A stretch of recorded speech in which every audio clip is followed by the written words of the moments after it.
Happy Monday, everybody! You're listening to the Personal Playlist Podcast, fondly referred to as the P3.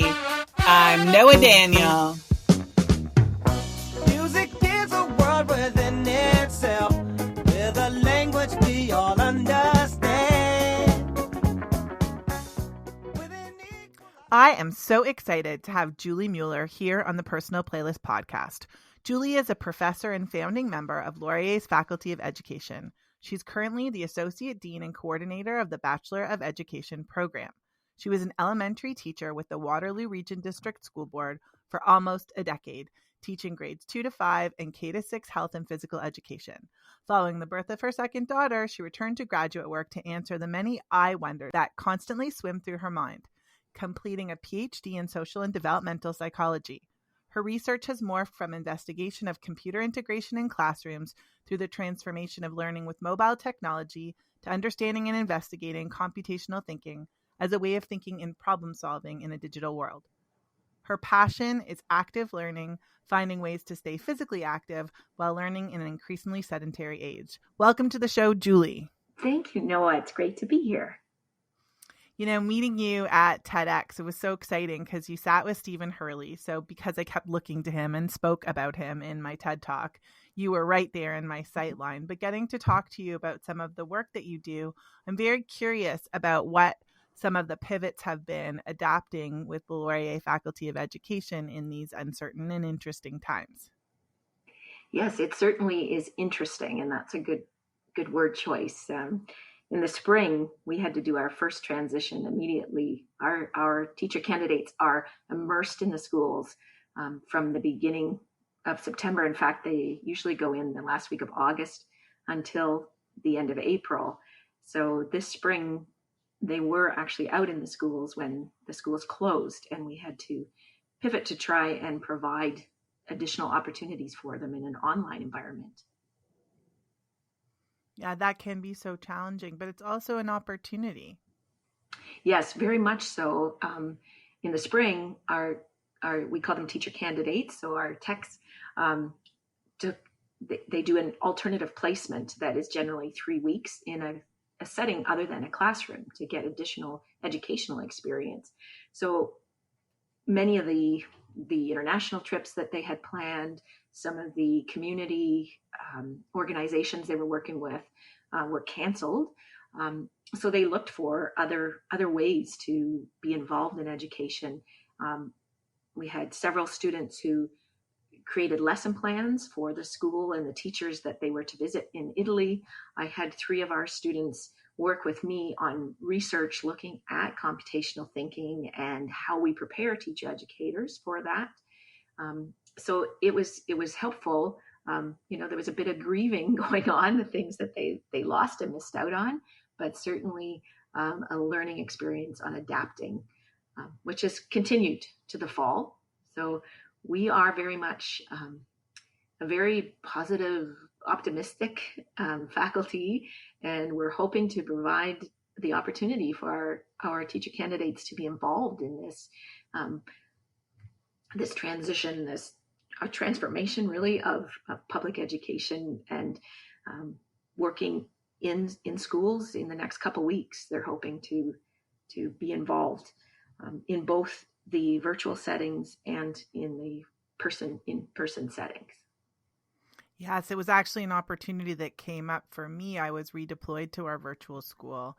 I teach part-time in York Region District School Board, and they said, do you want to? And usually I take a teacher candidate very naturally for many years now, but I was nervous to be in the process. But like reading your article on design thinking, it might be the exact right thing to do is to partner with somebody in the Faculty of Education and work through that process of delivering, engaging material and iterating the work in real time. So just thinking about what you're saying and that opportunity of perspective and co-learning, I might rethink that whole idea. That would be exciting for your teacher candidate.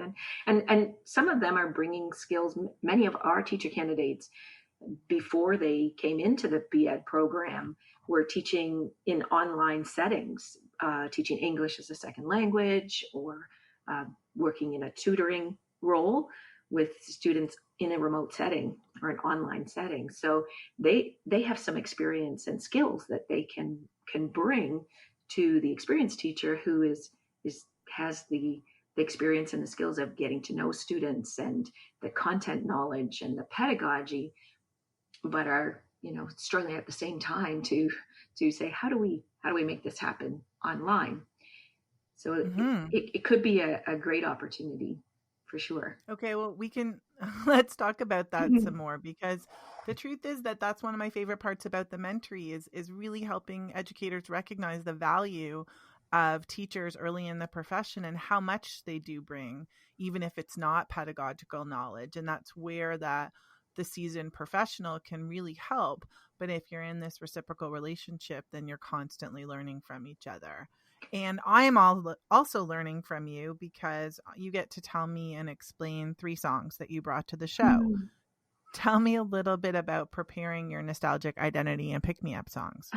Well, I started when we met at TEDx, as you mentioned in the intro. I started thinking right away about my songs, and I wrote them on a Post-it and put them in my planner for September, and then didn't really have a chance to think about it again. So when I flipped my calendar to September, I found my Post-it and went, oh, do these songs still match? And I actually changed my nostalgic song. It had originally been Crazy Train, reminded me of my younger years and, the fun and the excitement. And then you're an Aussie fan. Wow. Yes. Well, I don't know about Aussie, but certainly the music of that era. But then as I started to think about the context we're in now and the importance of music, some of the, the videos that are posted online, I receive notifications from the National Ballet because I have been a member there. And so they are providing all kinds of alternative ways to still enjoy the arts. And it took me back to Flashdance and the power that I saw in this young woman and her dance. Well, this is an important movie. I mean, there were no female welders at the time, and seeing her persevere through a lot of different challenges and chase her dream is something any person could be motivated by. But why this song exactly? Was it because of the film and the story? It was a story, and it matched. So it's not just the story, but the point of my life too. It was one of the first movies I went to on my own. It sort of signified independence for me. So a friend and I went to see the movie, and with no parents. It was the first time I was really on my own, and then the content of the movie was this woman who was not just powerful and strong and persevered, but also was very sexy and feminine, and I didn't want to let go of that. I always was sort of when I was younger, you were thought of as the good girl. So you did what you were told, you followed the rules, and you were pretty. You couldn't also be smart and strong. And I think that movie really had an impact on my self-image. Amazing. Let's play it. Irene Cara, What a Feeling.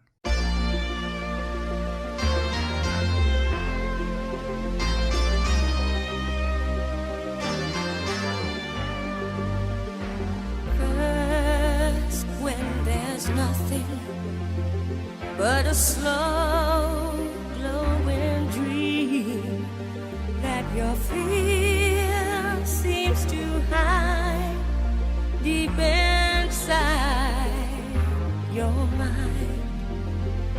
All alone I have cried silent tears full of pride in a world made of steel, made of stone.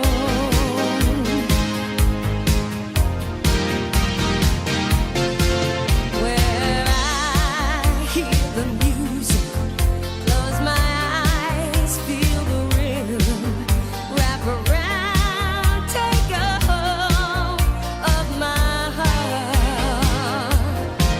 What a feeling.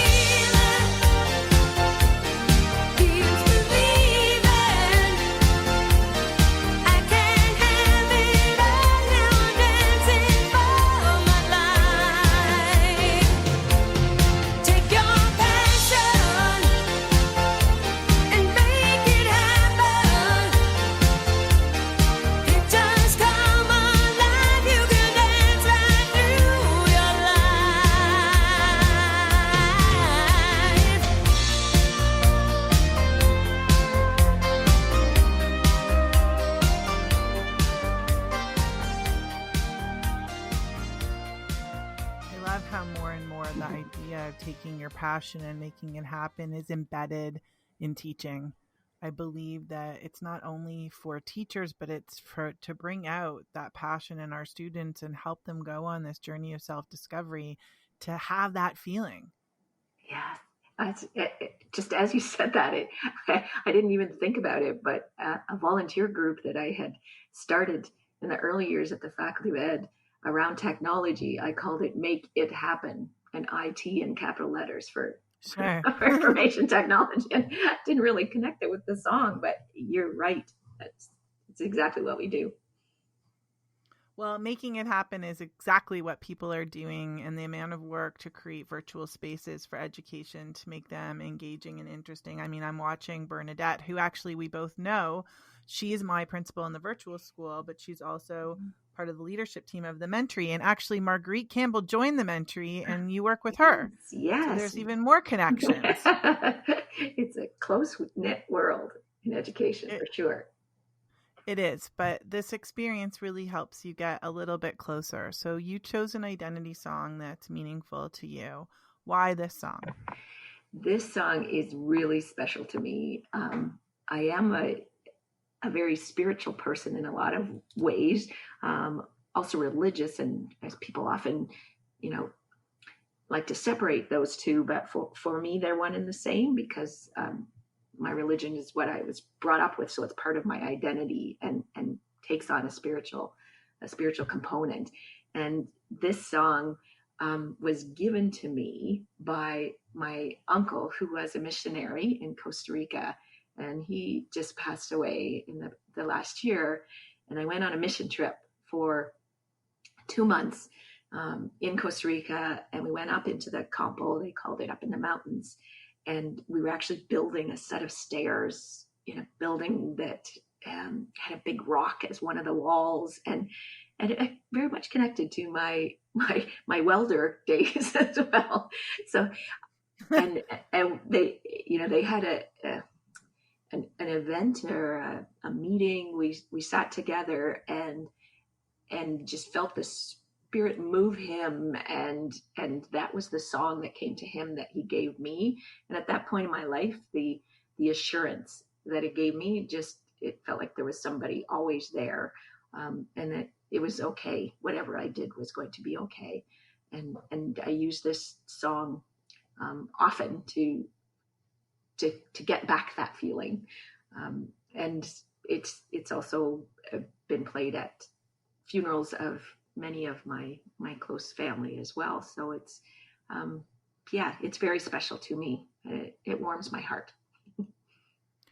It's very beautiful that you have that. But when you say you use this song, what does that mean?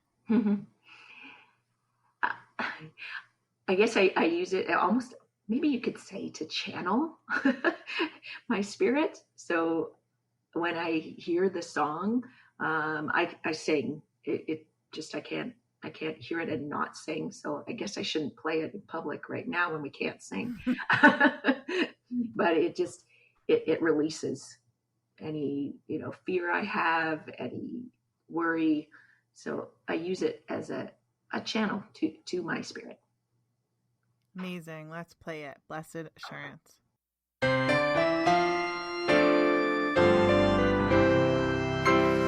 Blessed assurance, Jesus is mine. Oh, what a foretaste of glory divine. Heir of salvation, purchase of God, born of his Spirit, washed in his blood. This is my story, this is my song, praising my Savior all the day long. This is my story, this is my song, praising my Savior all the day long. Perfect submission, perfect delight, visions of rapture now burst on my sight. This is your story through song. So the last part of your story is that you chose a song to pick you up, lift you up, inspire, or motivate you. and you chose a song that is not spiritual in a religious way, but could certainly be seen as spiritual in a self-esteem kind of building way. Why this song? This song was shared with me by somebody who knows me very well, and knows that sometimes I have trouble believing in myself. So it's just another song that provides comfort and tells a story, and that I also share with my daughters. So I've shared it with both of my young daughters as well, and just again an affirmation that you're okay, and you don't need to be worried about what somebody else thinks about you. But on the other hand, the song is sort of somebody saying, here's what I see in you. So in some ways, this is what you are, the image you're projecting. If somebody else is seeing it, you must be projecting it. So the beauty is there. So just recognize it in yourself. Well, I'll let Bruno Mars sing it just the way you are. He does it well.